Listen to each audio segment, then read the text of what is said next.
नमस्कार दोस्तों, कैसे हो? आपका स्वागत है संस्थानम बाय गौरव सर यूट्यूब चैनल पर। दोस्तों, जैसा कि आपको पता है कि आयोग ने 12 अक्टूबर को यूपी पीसीएस प्री का एग्जाम कराया था। उसके बाद आयोग ने सैटरडे वाले दिन 18 तारीख को अपनी आंसर की जारी कर दी और आंसर की जारी करने के साथ साथ आयोग ने बोल दिया कि 25 तारीख तक आप अपनी आपत्तियां दर्ज करा सकते हैं। पहली तो बात यह, आयोग ऐसा पेपर बनाते ही क्यों है कि आपत्तियां दर्ज हो, और फिर जब आपत्तियों का टाइम आने लगता है, जब क्वेश्चन पेपर जब आयोग अपनी आंसर की, तो बहुत सारे क्वेश्चंस के तो उसने आंसर ही गलत दिए हैं। और जब डीपली एनालिसिस किया गया क्वेश्चन पेपर का, तो उसमें कुछ क्वेश्चन ऐसे थे कि जिन्हें डिलीट ही करना सही रहेगा आयोग के लिए। आयोग ऐसे पेपर बनाता क्यों है? स्टूडेंट्स के साथ ऐसा खिलवाड़ करता ही क्यों है? भाई, स्टूडेंट्स आए गूगल से कैसे भी करके उन्होंने ब्राउज कर करके हर क्वेश्चंस को अपने आप चेक किया, और जब आयोग की आंसर की आती है तो जिसके मार्क्स 90 थे, किसी के मार्क्स 92 हो गए, किसी के मार्क्स 88 हो गए, किसी के 87 हो गए। तो इससे क्या होता है कि स्टूडेंट एक असमंजस की स्थिति में पड़ जाता है कि हमारा सिलेक्शन होगा भी या नहीं। दूसरी सबसे बड़ी प्रॉब्लम है, जब आयोग आपत्तियां ले लेता है तो उसके बाद वो फाइनल आंसर की भी नहीं देता। स्टूडेंट्स को ये अभी तक पिछले 2 साल से ये भी नहीं पता चल पा रहा है स्टूडेंट को कि हम कहां गलत थे, और आयोग ने जो आपत्तियां हमने आयोग को भेजी थी, तो आयोग ने कौन कौन सी आपत्तियां एक्सेप्ट करी, कौन सी नहीं की। ये बहुत बड़ा इशू है। आयोग पता नहीं क्या कर रहा है। न्यूज आती है, सिर्फ न्यूज, कि आयोग ने 400 विशेषज्ञों को हटा दिया, 500 विशेषज्ञों को हटा दिया, 350 विशेषज्ञों को हटा दिया। अरे भाई, तुमसे कोई काबिल विशेषज्ञ मिल नहीं रहे। मतलब 150 क्वेश्चन बनाने के लिए काबिल विशेषज्ञ है ही नहीं जो 150 क्वेश्चन चेक कर सके, रीचेक कर सके। गजब है। खैर, तो स्टूडेंट्स ने जब पहले 6 क्वेश्चंस पर अपनी आपत्ति दर्ज कराई थी, लेकिन अभी लेटेस्ट 13 क्वेश्चंस पर आपत्ति दर्ज हो चुकी है। इस तरह का पेपर आयोग ने सेट किया स्टूडेंट्स के अकॉर्डिंग। मेरे अकॉर्डिंग 13 नहीं है, कुछ कम है। कुछ क्वेश्चंस पता नहीं स्टूडेंट्स ने कहां से चेक किए, कहां से वो आपत्ति दर्ज की, क्योंकि कुछ क्वेश्चंस ऐसे होते हैं जो टाइम के साथ अपडेट होते हैं। एनसीईआरटी में भी कुछ का आंसर जो है वो गलत नहीं होता ठीक है, लेकिन एनसीईआरटी के एडिशन के हिसाब से आपने कौन सा एडिशन उठाया है। जैसे एक बार बहुत पहले एक क्वेश्चन आया था हाईएस्ट वाटरफॉल वाला, एनसीईआरटी में कुछ है, लेकिन रियलिटी में, क्योंकि समय के साथ चीजें बदलती है, वे अपडेटेड होते हैं। खैर, लेकिन जो फैक्चुअल क्वेश्चन है, जो रहेंगे हमेशा, वही आयोग ने गलत कर दिए, उनके ही आंसर्स गलत दे दिए। देखिए, मैं आपको एक एक क्वेश्चन बताऊंगा और फिर मैं आपको बताऊंगा कि कट ऑफ पर इसका क्या प्रभाव पड़ेगा।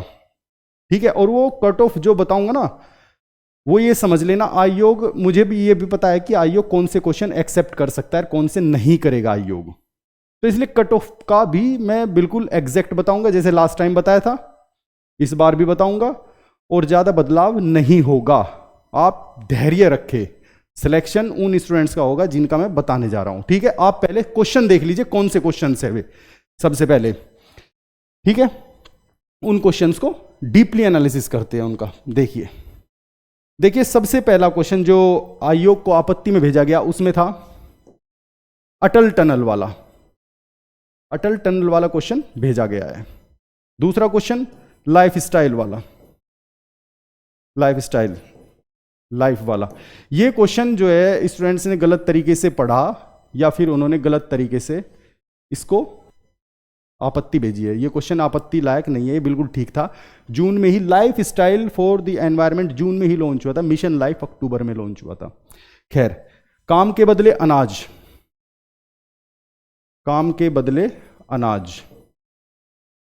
ये क्वेश्चन, ये तो खैर आयोग पता नहीं क्यों करता है इस तरह के छोटे खिलवाड़ करता है स्टूडेंट्स के साथ। हिंद महासागर वाला, इसमें भी हिंद महासागर वाला,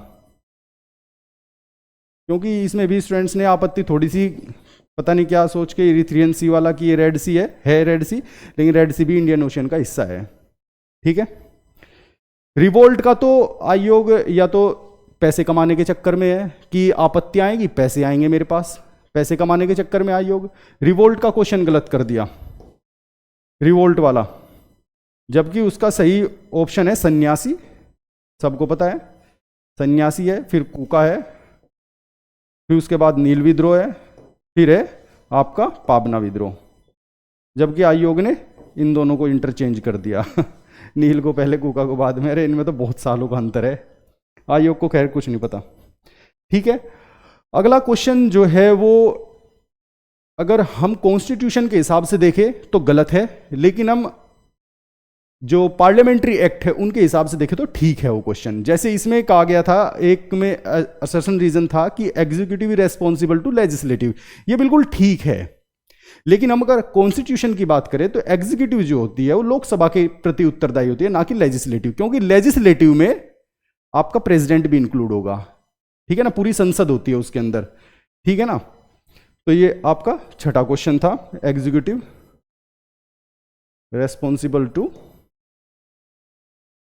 लेजिस्लेटिव, इस क्वेश्चन पे आपत्ति है। ठीक है, मोबाइल गेमिंग वाले क्वेश्चन पे आपत्ति है, मोबाइल गेमिंग मार्केटिंग जो थी, मोबाइल गेमिंग मार्केटिंग। ठीक है, फिर ये क्वेश्चन तो खैर डिलीट होगा, जो अभी मैं बता, निर्धनता के संकेतक जो था वो क्वेश्चन डिलीट होगा, उसमें से कोई भी गलत नहीं था, निर्धनता के संकेत, क्योंकि नीति आयोग के जब आप पढ़ोगे सारे के सारे, वे सारे के सारे ऑप्शन नीति आयोग के उसमें इंक्लूड है, ये क्वेश्चन तो डिलीट ही होगा। ठीक है, फिर 9th क्वेश्चन, उत्तर भारत में जल विद्युत, या तो इसका आंसर आयोग को बदलना पड़ेगा या फिर ये क्वेश्चन डिलीट करना पड़ेगा, क्योंकि इसमें दूसरा भी ऑप्शन है जो आयोग ने अपनी की के हिसाब से बिल्कुल ठीक माना है, जबकि ऐसा नहीं है। दूसरा ऑप्शन जो है जल विद्युत, हाइड्रो इलेक्ट्रिसिटी वाला, ध्यान रखना। ठीक है, 10th क्वेश्चन, पारिस्थितिकी तंत्र वाला। आयोग पता नहीं क्यों बच्चों के साथ इस तरह के खिलवाड़ कर रहा है कि वो गलत आंसर्स दे रहा है, क्वेश्चंस गलत बना रहा है। ठीक है, चुनाव सुधार वाला जो है आयोग, इसमें दो ऑप्शन हो सकते हैं, आयोग का भी आंसर गलत नहीं है अपनी जगह, चुनाव सुधार वाले में, चुनाव सुधार वाले में आयोग का भी आंसर गलत नहीं है, और स्टूडेंट्स का जो आपत्ति भेजने का कारण है वो भी गलत नहीं है। इसमें एक्चुअली 1982 में पहली बार ये मतलब एक तरह से जो आपकी ईवीएम मशीन है, ये एक ऑपरेशनल प्रोजेक्ट आया था, उसके तहत ये एक बार स्टार्ट की गई थी, शुरू की गई थी ऐसे ही देखने के लिए। ठीक है, आयोग ने शायद यही माना होगा, आयोग ने शायद यही माना होगा। ठीक है, तो और 12वां क्वेश्चन है आपका मानव त्वचा वाला, मानव त्वचा वाला जिसका इवेपोरेशन से, ये तो बिल्कुल ठीक है, पता नहीं क्यों इस पे स्टूडेंट्स ने भेजी आपत्ति, ये मेरी समझ में भी नहीं आया, ये बिल्कुल ठीक है। खैर, और तीसरा है 13th है ब्राज़ील वाला, ये भी क्वेश्चन आयोग ने बिल्कुल ठीक दिया है, इस पे भी स्टूडेंट्स ने भेजी है। इसमें आप लोगों ने थोड़ा डीप पढ़ा करो, जब ऊपर से पढ़ते हैं तो फिर पता चलता है कि हाँ ये गलत है। उन्होंने ब्राउन, आप पढ़ोगे हमेशा जो वहाँ की जो मिट्टी है वो ब्राउन है, डार्क ब्राउन नहीं, आप उसे अच्छे से पूरा डीपली पढ़ोगे जब जाके ज्योग्राफी में, जब एग्रीकल्चर पढ़ोगे, सोइल पढ़ोगे, वर्ल्ड सोइल पढ़ोगे जैसे ही आप, तो आपको पता चलेगा कि वो ब्राउन तो है ही है, डार्क ब्राउन भी है, वो डार्क ब्लैक भी है, उसे डार्क ब्लैक सोइल भी कहा जाता है। ठीक है ना, और इक्वेटोरियल जो फॉरेस्ट होते हैं वही अमेजन फॉरेस्ट होते हैं, वही अमेजन फॉरेस्ट होते हैं। इसलिए इसका मेरी समझ में नहीं आया कि क्यों दिया, आयोग को आपत्ति क्यों दी।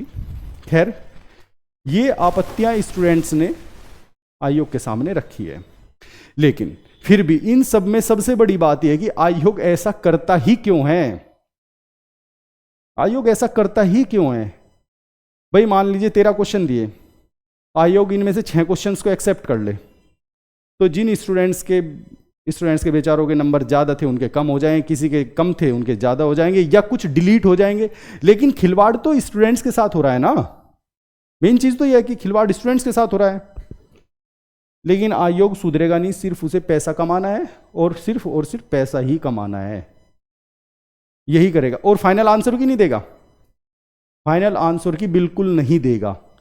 लेकिन दोस्तों इन सब के बावजूद अगर डिलीट भी होते हैं, चीज़ें वही रहेगी, ज़्यादा नहीं बदलेगी चीज़ें, क्योंकि आयोग मुझे पता है इनमें से 2-4 क्वेश्चन ही एक्सेप्ट करेगा, ज़्यादा क्वेश्चन नहीं एक्सेप्ट करने वाला। एक दो क्वेश्चन वो डिलीट करेगा, जहाँ तक मुझे 2 क्वेश्चन मुझे नज़र आ रहे हैं जिन्हें वो डिलीट कर सकता है, ठीक है ना। 2 क्वेश्चन डिलीट करेगा और 4 क्वेश्चंस को वो करेक्ट कर देगा और 2 क्वेश्चन डिलीट करेगा, और जो और क्वेश्चन है उन्हें एज इट इज़ रखेगा वो, ठीक है। अब कट ऑफ देख लेते हैं।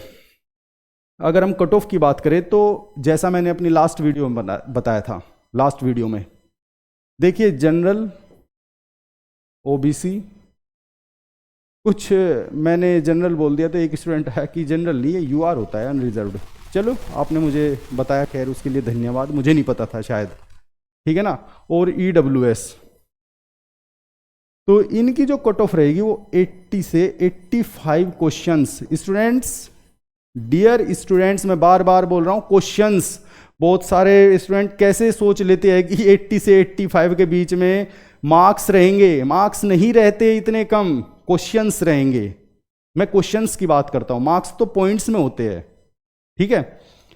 ये क्वेश्चंस की बात कर रहा हूं। इसी बीच में जनरल की, ओबीसी की, ईडब्ल्यूएस की, इसी के बीच में रहेगी, इससे ज्यादा नहीं जाएगी, सीधी सी बात है, कहीं से कहीं तक भी नहीं जाएगी। और आपको मैं अपनी नेक्स्ट वीडियो में बताऊंगा वैकेंसीज के बारे में भी, और फिर मैं रीजन बताऊंगा क्यों नहीं जाएगी इससे ज्यादा, क्योंकि वैकेंसीज का बहुत बड़ा फर्क पड़ता है। आपको मैं बताने वाला हूं कि वैकेंसी बताऊंगा अपनी नेक्स्ट वीडियो में, डिटेल में बताऊंगा कहां कहां कौन कौन से पद है, उसके बारे में बताऊंगा, ठीक है ना। और इसलिए फीमेल्स तो कंफर्म रहिए, फीमेल्स जो है जिनके 78-80 क्वेश्चंस है करेक्ट, वे तो कंफर्म रहिए, क्योंकि सबसे बड़ी चीज है कि अब आयोग किन क्वेश्चंस को डिलीट करता है। डिलीट करेगा क्वेश्चंस तो सीधी सी बात है 1.33 से बढ़ गए, उस हिसाब से रेशो में बढ़ जाएंगे। मान लो 150 क्वेश्चन 146 हो गए तो उसी हिसाब से मार्क्स मिलेंगे। तो डिलीट होंगे तो सबके होंगे, बस हाँ फर्क उन्हें पड़ेगा जिन स्टूडेंट्स के भी क्वेश्चन ठीक थे।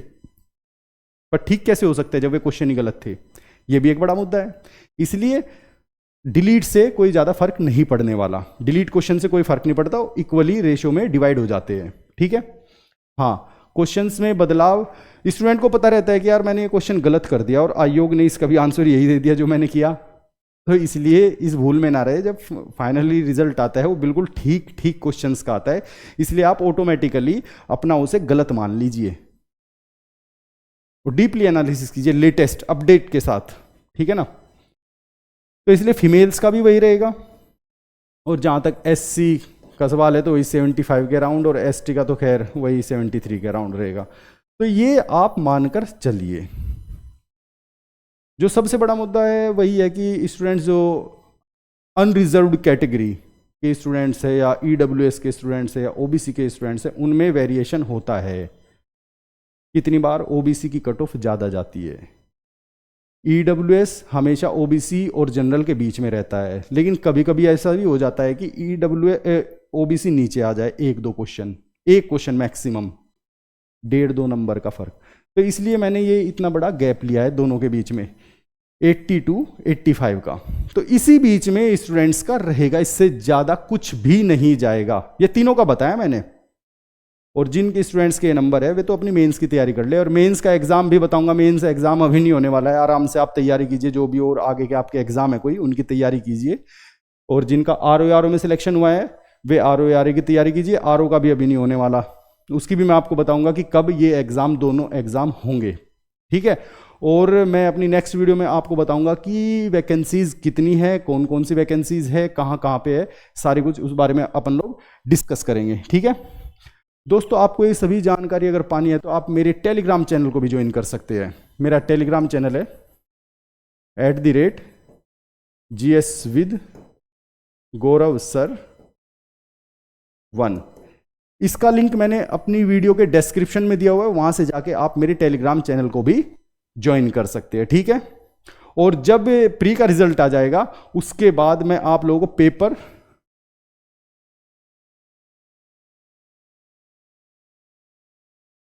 आपको मैं जीएस के paper 5th and paper 6th दोनों की तैयारी कराऊंगा, जो कि यूपी स्पेशल के पेपर है। यही सबसे बड़ा इंपैक्ट डालते हैं मेंस में, इनकी मैं डिटेल में तैयारी कराऊंगा, बहुत अच्छे से तैयारी कराऊंगा। और जबकि आप अपना रिवीजन अगर करना चाहे, आप अपना फैक्चुअल रिवीजन करना चाहे, तो इसकी यूपी स्पेशल की मैंने एक प्लेलिस्ट बना रखी है। आप मेरे यूट्यूब चैनल पे जाके उस प्लेलिस्ट से सब कुछ पढ़ सकते हैं ईजिली, ठीक है ना।